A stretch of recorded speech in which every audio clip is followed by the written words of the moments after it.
Howdy folks, and welcome back to Country Fried Shorts. Today I'm popping in to share a fun addition that I bring to the FLGS anytime I play classic battletech, and I'm going to show you how to make them too. That thing in question is fun little handmade destroyed limb tokens, meant to represent where arms or legs have fallen onto the battlefield. Since any time a limb gets popped in-game, it creates an opportunity to pick up the debris as a weapon, it only makes sense to have a few of these ready to go. I don't know about y'all, but I tend to forget that they're there anytime I don't have a nice visual representation. So to cure that, today we're taking this AWS 8Q arm from Locust Labs and cutting it down to be a nice battered bit to toss out there. We'll attack the surface and ends of this arm with our trusty Dremel, giving a little battle damage to the bit through a bit of relaxing power tool time. We want to try to achieve both surface scarring as well as some deeper holes in which we're going to stuff some bits of soft brass wire laters, all while doing our best to ensure that the carving looks convincing as battlefield damage.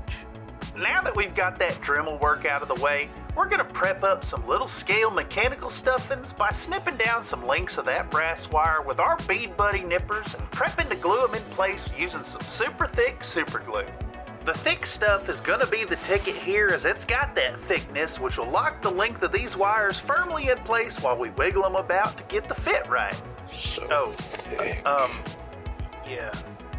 Anyhow, we'll bend the tips of these bits of bendable metal bits to get them bent right up to look like larger scale bits of bent metal, helping to sell that this little bit is in fact a bit of a large scale metal war machine, and its internal bendy metal electronical bits are sticking out all willy-nilly, bent and torn by the action of combat rather than the action of my tweezer bending the tiny bits to be bent wires. Either way, they're bent wires and will look the same in either scale, I suppose, so I don't know what the point was. Digressing, from here we're going to get out some two-part epoxy putty, this time in the form of some Milliput since it's super soft and water soluble, and we're going to mix it up and splodge on a blob of the stuff to serve as the terrain upon which our destroyed limb sits.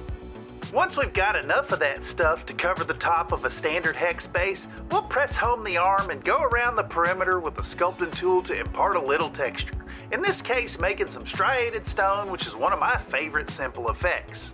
Once we're satisfied, we can take a few bits of cork to accentuate that rockiness and then lock it all in place forever with a dab here and a dab there of some super thin super glue, not super thick at all. Let us know in the comments down below if you'd use these tokens in your games or if you think they're a big old waste of time. Also, don't forget to